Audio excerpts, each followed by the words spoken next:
The equipment and the truck is loaded up, guys. There is Joe's new boat. We are heading out in the Gulf of Mexico, see if I can find some jewelry. All right, let's go while Joe's gonna do some fishing. All righty, good people, we are here at the boat docks. There is the Anclote power plant. Okay, Joe's getting the boat ready. We're getting ready to launch it. It's about 4:30, guys. I actually forgot my scoop. Joe and I had to go back and get my scoop. Yep, another Monardo move. Oh wow, we got a sailboat laying over there on its side. Wow. All right. See guys, there's why you love Florida.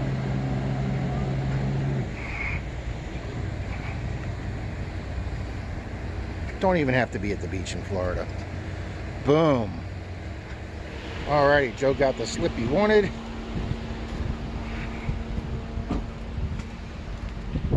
Come down here and meet the boat and see what I need to do to help him. Alrighty guys, we're just getting out. And I guess that boat didn't survive the storm very well. Of course, it looks like it's been there a while. And then you have a little bait place right there. Of course, nobody's in it right now. Alright, there's my little beach. Anclote Park that I go to. It's definitely high tide. Oh, they got buoys up all around the back now. And then that leads to Tarpon Springs, guys. But that island straight out ahead is Anclote Island. Somewhere out there, there's a lighthouse, historical site. Wow, is that another defunct boat?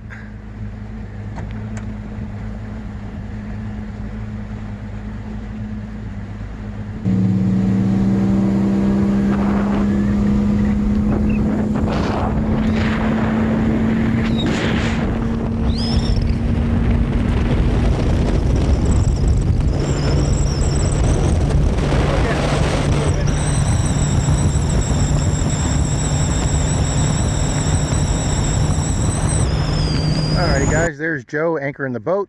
We are on the north end of Anclote Island.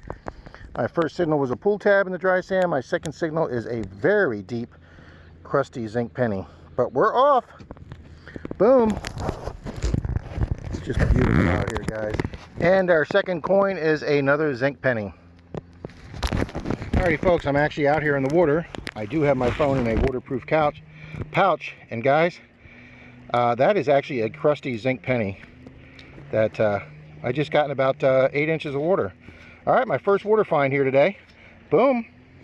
Alrighty guys, we're out here in about 2 feet of water now. I'm about waist deep, just under waist deep. Get our second water penny. Another zinc on a bouncy 1718. I was hoping for a ring, but hey, it's another find in the water. And there we go guys, on the second scoop. Another very crusty zinc penny. Boom. Hey, if there's coins out here, guys, that means people were out here. So let's keep looking. And look at this beauteous signal, guys. We might have a coin spill there. Okay, stand by. There it is, guys. I can see it in the scoop. We got a quarter. Boom, quarter in the scoop.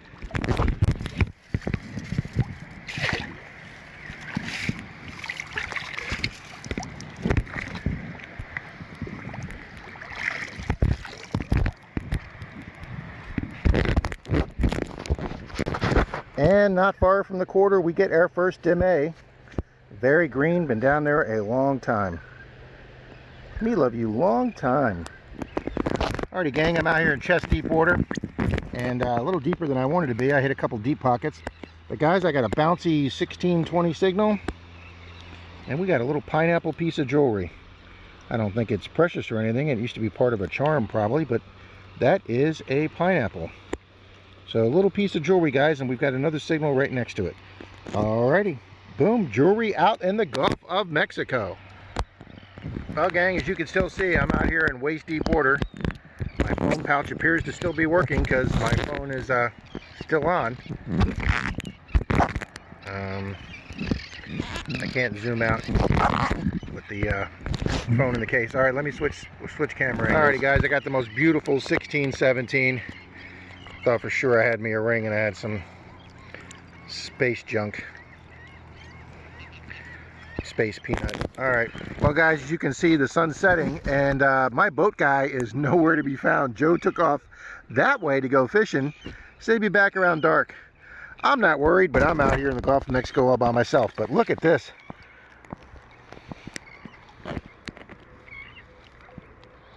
Now normally a 19 could be a zinc penny, but I've also gotten rings on 1819, so stand by. Well gang, I'm amazed the sun's not completely set. It took me so long to find this because it kept moving around. Because it's not a zinc penny, nor is it a ring. It is somebody's boat ID number, and it is very light aluminum. And it kept moving around on me, but there is somebody's boat VIN number. Well, that's an interesting find. Okay. Well folks, we might as well film the sunset because there's a layer of clouds there that it's going to go behind, so we're going to lose it before. Hey look, the ending to Jurassic Park. Except those aren't prehistoric. Alrighty guys, there goes the sun behind those clouds there. It's going to get dark really fast. I hope Joe remembers where he dropped me off. Well gang, I'm about the only person I can see on this whole island. I don't see a single boat. I do hear an airplane. There we go. Right there, there's a little Cessna or something. But guys, I pretty much feel like I'm the only man in the world right now. It is absolutely 100% gorgeous out here. Yeah, look at that. Sun's getting to right to the waterline right now, but it's hard to see with the clouds. But this is absolutely stunningly beautiful. Alrighty guys, you really can't see it, but right there past my finger on the dot on the horizon, there's a boat coming. Could that be my ride? That's way too far out there to be a jet ski, I think. We'll see. I don't know. That does look like a jet ski. It may not be my boat. Well folks, that little speck out in the water was Joe. There he is right there on the other side of the grass. And guys, I got a beautiful 16 signal here. Thought for sure this was going to be a ring, but it's an old rusty S hook or carabiner hook. Alright, thought for sure that was going to be a ring, guys. The lost toy! Alrighty guys, there's Joe's boat. He's talking to a guy that's staying out here on the island in a tent tonight. And guys, look at that beautiful post-sunset view. And look at that beautiful 2524 signal. All right, let's see if the now we can find it. Let's see.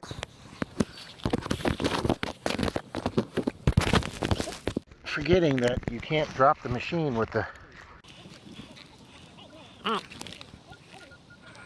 Okay, we missed it.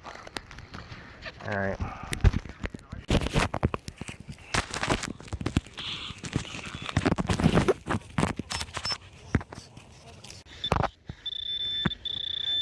Wow, we missed it by a lot.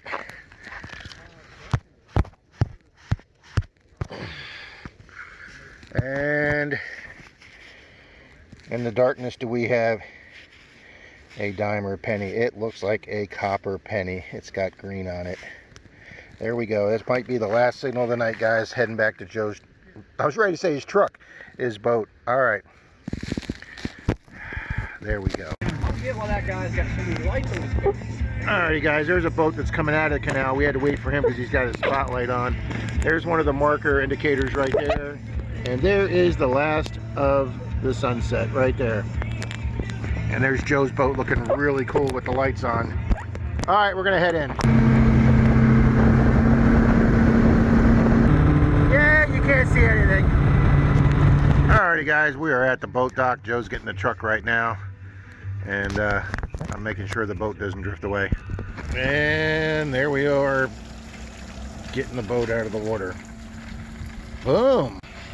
Alrighty guys, we are out of the water, and it's not on either one of us diet, but I'm buying a pizza tonight. Hey gang, Minardo Rob here. And before we get to the wrap up of yesterday's hunt out there on Anclote Island, I just want to say I had 2 or 3 real goals when I went out there. to try and treat this as a practice run for maybe my next Clearwater Beach trip. I wanted to see how well the new headphones would work. I haven't used waterproof headphones all summer because my headphones are broken. I went out and bought a new pair. They worked great, guys. I was able to get out in chest deep water, sometimes neck deep if I hit a deep pocket. So the headphones worked great. The second thing is, obviously, we wanted to make sure the new Equinox 6000 did not leak. And guys, it was underwater for almost 2 straight hours, worked flawlessly. I'm super happy with the Nox and no leakage problems. Now that doesn't mean it could not leak the first 5 minutes the next time I'm in the water, but guys, 2 hours underwater worked absolutely perfect. The next thing is I got one of those pouches, waterproof pouches for the phone, and the pouch is big enough I can actually keep the phone in its otter box. And what I did was I waxed the inside of the plastic so the phone would slide in and out easier and the plastic wouldn't stick to it so it could operate the buttons. That worked absolutely perfect. There were times I was so deep that the entire phone case was underwater and I had no leakage with the phone. Obviously I'm recording on it right now. The phone worked absolutely perfect. The pinpointer had no problem being underwater for 2 hours. The Garrett Carrot, everything worked perfect the way it was supposed to be in the water for over 2 hours straight, guys. I'm very happy with all that. It was a great relaxing evening with my man Joe, and let's show you what we found. Alrighty guys, the neighbor has stopped using his saw. So here we go, guys. This was the entire extent of 2 hours, 2.5 hours in the sand and the water. Most of these came out of the water. Most of them I did film. I am happy to say that nobody's metal detecting out there. This was maybe an inch down.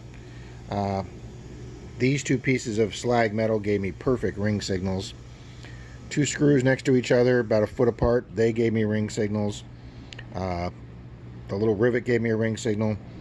But guys, most of this came out of the water. I think 2 or 3 pennies from the sand, but most of it came out of the water.